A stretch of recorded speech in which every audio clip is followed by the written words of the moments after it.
Welcome back to the Lab. Leo Laporte here. I'm so excited about this. Jim Everett is back. He is a podcaster, does a great podcast about digital photography called Digital Snapshots. You can find that at his blog, itookthat.com. That's right. Or on iTunes. And today you're going to do something really fun. Yeah. You're going to keep people from boring their friends, neighbors, and relatives. Yes, exactly. A much-needed segment. Yes, we're going to talk about slideshows. Oh, great. 600 vacation pictures.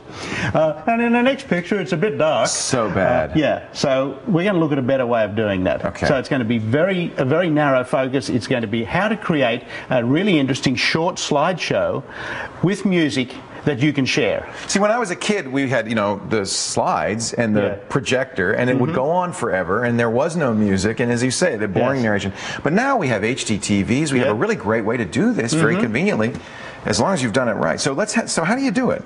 Okay. You're not going to use iPhoto here to do this. No. Okay. Because there's several ways you can share. Yeah. And one is you can actually drive it off your own laptop from a folder full of images, which iPhoto does, and you have a music track, and the music track plays and the slides go through, and they're really synchronized. Does it match?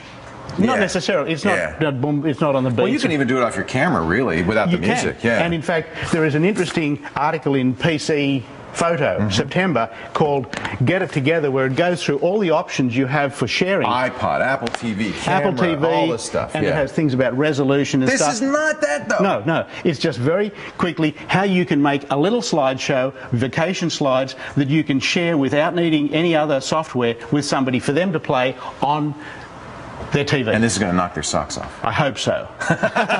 So now we're going to show Mac software. This is Mac specific, but there's similar software, I'm sure, on Windows. What is this program you're using here? The one that I've got here, this is called Boinx Photomagico. B-O-I-N-X. B-O-I-N-X Photomagico. Okay. And it's at boinx.com. Now, what this allows you to do is drag your images into a timeline, and you can rotate them, you can zoom in and out, and stuff like that, and you can add music. So, iPhoto do this kind of automatically, but this gives you more control over what it's going to look like. It's a work of art. It's part of the artistic process, really. It is, because I'm looking at how to create something more artistic than just one slide after another. Right. So you pick your slide. Show us, let's work through it. So what I've got here. I love this picture of a mastodon. Okay. Yeah. So you can see the family just there. So with this, for example, you can zoom in. You've got a zoom control. So you could do that Ken Burns effect kind of by hand if you want to, where you move the picture around on the screen and stuff like that. So I had to borrow my wife's system because I'm a desktop guy. Hers is a little slower. So it's a G4. You got to get your wife a better computer. I know. She won a prize, but wouldn't spend it on that. You can also rotate if you want. Okay. And will it also animate these movements and rotations as well?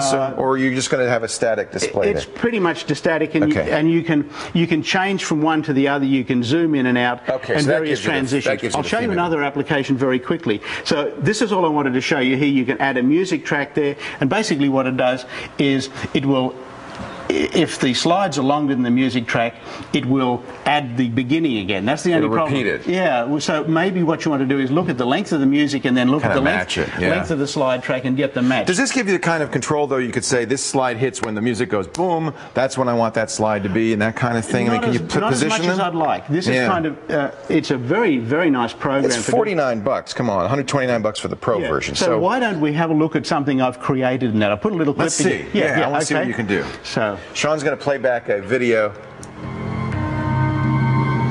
So you are getting all that movement in the picture, This is great. You almost wouldn't know they're static photos, would you?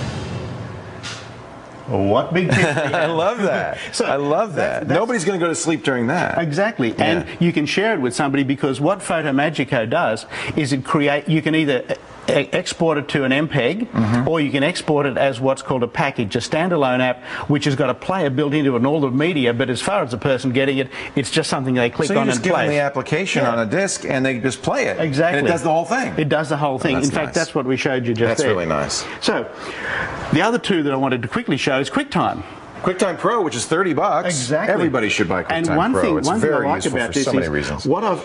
There's two ways you can do it. You can sync it to the slides, or you can sync it to the music. I like to sync it to the music. What I've got here is I've got the music track there, so what I'm going to do is I'm going to open image sequence. Okay. Now, when you go to open, I've never seen this command. Open image sequence. It goes to. So you can open any folder. No, you have to have them numbered. See, it's got Oregon 1 to Oregon 8. So you put them in order. You put them in order, renaming them in order, and you click on the first slide, and then you open that. Okay, and you tell it how fast to play them. Yep, and. I don't think 15 is what you want. No, we want about 5 seconds. Now you could, the 15 would give you stop motion if you had, I never thought of that. Yeah. 5 frames per second, that's okay, so we do that and we create it now. We select all and then we come in and we paste, edit. We come down, add to selection and scale. Look at that. Oh no! You went the other way. You added the video to the music. Yeah, I did. You want to add the music to the video? We won't take the time here. Okay, but that's what you would do. That's what you do. Okay. Yeah. I should have gone into the timeline, but in the time that we have, and you know, it's all in the QuickTime help features. So you can take music from one QuickTime file and add it to those videos that you've created, with which is the frame by frame, and it'll marry the two together. And what it does, if you have the audio, for example, that's 22 seconds, and you say add to selection and scale. What does that do? Does that shorten the pictures or shorten the pictures? If you do it the other way, this is what happened here: is you lengthen the music to fit the picture. Exactly. That's not what you want. Yeah, it's not. You don't want it slow. Yeah. No. Yeah. Okay. So anyway. Well, that's neat. So it'll actually say, okay, well, we've got a 30-second clip of pictures, 22-second clip of music. We'll speed up the slideshow so it'll fit the 22 seconds. Exactly. Very cool. That's it. You have to get QuickTime Pro. Yes. It's about $30, but it's well worth it, I think. Yeah. The other one, very quickly, that I wanted to show you is photo to movie. This is more for Ken Burns on steroids. Okay. Because remember the panorama that we did earlier? What I've done is I've put some movement there, or you could. So that's the movement on the pic of where you look at different parts of the picture, like Ken Burns does in his documentaries. Now you could add slides after another, and this does give you the ability to shorten and lengthen the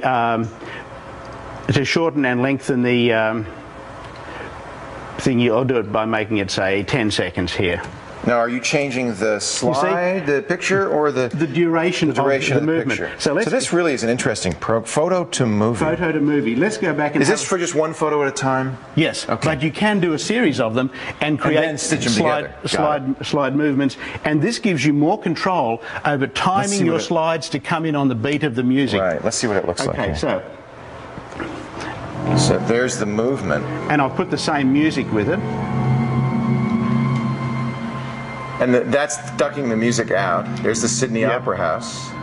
So we're at the Sydney Harbor, I recognize. We are. Yeah. I love it. Like that. So this gives you more control over. That's amazing, because that's one picture, but you're moving through it as if. So it really makes it look like a movie. Yeah, and you can make up a slideshow that'll keep people on the edge of their seats. Very cool. Photo to Movie is the name of that. We have links to all the software and to Jim's own show, the Digital Snapshots podcast. And we've got one more thing. What's that? One more thing. Can we roll? Sean's going to show something real quick here. All right. This is something you did here. When did you do this? This is great. Oh, these are Sean's pictures, huh? Exactly. This is great. I like it. Thank you, Jim Everett. Okay. ITookThat.com. You can visit his gallery, JamesGordonGallery.com on the web. And, of course, we'll have links to everything on our show notes. It's been a pleasure. Thanks for coming up and doing this. Right, yeah, cheers. Safe trip back. Thank you. Go to thelabwithleo.com for more information about Jim. More of your calls coming up right after this. But I wish our show were as dramatic as your slideshows.